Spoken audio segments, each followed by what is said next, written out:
What did they put in Ukraine? Hello, we. Don't expect them to be supplied with medium-range missiles. They've already supplied them. How will the poor Ukrainians live now? We don't care how they live, by and large, for the simple reason that they were the ones who allowed these missiles to be brought into their territory.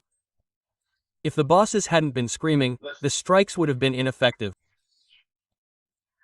If they're still like they're being cut short, then the strikes being carried out on Ukrainian territory today are extremely effective. So, will they call us a state of terrorism? No, they won't. That makes us all the hotter and colder. We couldn't care less. I have no idea what the future Ukraine should be like. What should it even be like? It should exist. It should exist. Ukraine as a state should be completely forgotten. It's not about our political regime or anything else.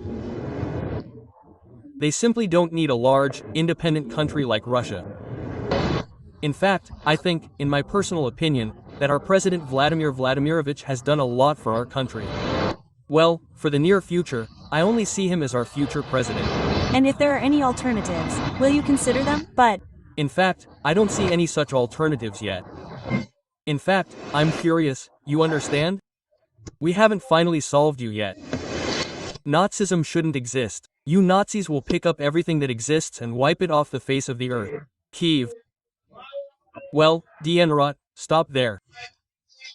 And where will you stop? It depends on how things go, maybe. And when will you stop? Well, when will we stop? And where will we stop? Well, I said today that maybe we should wipe Stonehenge off the face of the earth. Lviv, Ivano-Frankivsk, Kyiv, Odessa, Mykolaiv, Kharkiv. basically, my hometown, the city of Shebekine. Today, the Ukrainian armed forces bombed it. Denis Kazansky replies, I can reassure you, it's not yet bombed. If you want to know what bombed looks like, go to Marinka or Bakhmut and see the work of the Russian army. The city was heavily bombed. We left with literally a few packages. A completely devastating blow to this Nazi scum with all the guns, with everything we had. They turned the lives of the residents of Shebekino into pure hell. There should be no Nazi state in any form, not a single piece of land. How many people do we have in reserve? As far as I remember, speaking from memory, the Ministry of Defense cited a figure of around 34 million. What am I just getting at? Because if our enemies think that everything is bad for us, it's not true and we are wasting away. No. What are you ready to do for your country? Go to war. Ready? Yes. And can I then ask you to leave your name and signature? This is a patriotic list, and in the event of a general mobilization, you would be among the first. Why? Well, why me this? Well, you said you were ready. What's stopping you? Well, if you don't live, I don't want to. I'm not ready. No, no. What are you ready to die for the sake of your country? No, well, I'm not ready for that yet. Why are you scared? You said you were ready for everything for now. Then leave your last name. No, that's shady. At least a phone number. No. What are you ready to do for your country? Yes. Well, everything. Like our grandfathers. To death. Probably. Ready to death? Yes. No. And this is about patriotism. Are you a patriot? Of course. What are you ready to do for the sake of your country? Everything. We have a patriotic list. Hey, can you please leave us your information, and in the event of a general mobilization, you'll have it. Wait, why? Man, why aren't you ready? The residents of Shebekino, Donetsk, Lugansk, Zaporizhia, and the Kherson region should not suffer from this Nazi scum. This is not a military battle, not a military action. It doesn't fit into any rules of warfare. We keep saying, come to us quickly, and if not, we'll finish you off in the face right now. Quickly. To whom? He said to love. Lubin. Well, who would love such a person? Lugansk, Donetsk. Why? What's the point? Not Lugansk and Donetsk will be ours, but all of Ukraine. And all of this is more than Lugansk and Donetsk. Much more. Belgorod City Hospital, the Central Admissions Department. They said, off. We won't treat you as civilians either. Guys, fight the shrapnel, carry on. You are nobody, and we don't know you. We have no name. Defend the homeland, carry on. City Clinic. Military hospital. Military hospital. Yes, here, on the second floor. Well, they refused to treat us, this confirmation. They said once again, On a planned basis. on a planned basis at the place of service, but our place of service does not exist. We explained all this. We explained many times. Yes, they told us to go to hell. They told us to throw shrapnel at us again, saying, fight, they won't bother as much. Just put your finger in your eyes. Well, something like this.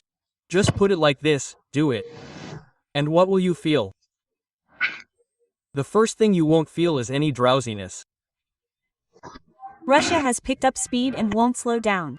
Our task is to strengthen our forces, mobilize more, and devote those internal resources to improving the quality of life for our citizens, which will allow us to be successful and become the fifth largest economy in the world. It was under Putin that the country rose from its knees. It was under Putin that young mothers began to have children. It is under Putin that a program of further support for young families will be implemented so that Russia can flourish. Russia is a family of families. Listen to me, we have a big country and, thank God, not a poor one. We have resources, and means, and money, and food. I love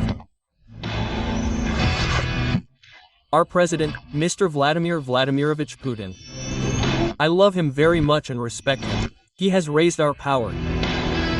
We are now the coolest country in the world. Too bad we live. The salary is small, beggarly.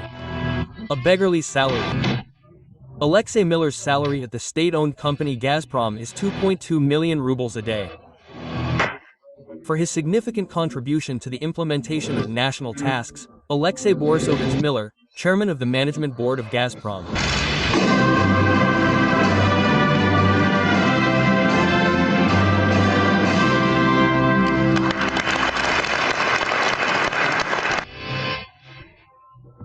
Igor Sechen's salary at the state-owned company Rosneft is 4.5 million rubles a day.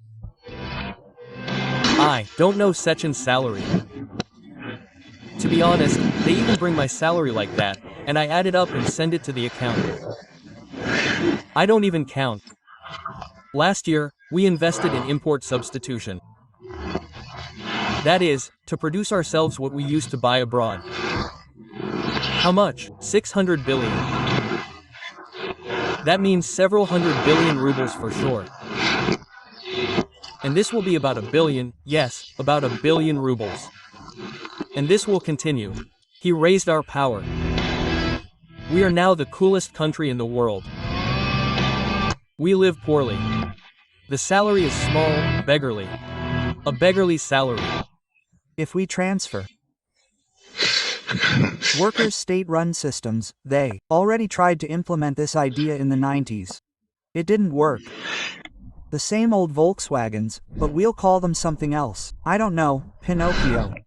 What would such an economic system in Europe look like? Well, first of all, a reboot of the military-industrial complex. Don't underestimate them, Olga. These are countries that had very powerful military-industrial complexes in the past. And Germany and France. And, by the way, no matter how much they laugh at Great Britain, let me remind you that after World War II, the British Army was the second largest army in the world. Land, not even the Navy. And let's not forget Italy, whose army may not have been resplendent with victories. But the military industry was very, very good at militarization. And now it's returning to Europe, and not only in the Baltic countries, in Poland, but also in Germany, France, and Britain. We must be prepared for the fact that these very serious adversaries will gradually recreate its large armed forces, and transform economic difficulties into a step-by-step system of mobilization economy.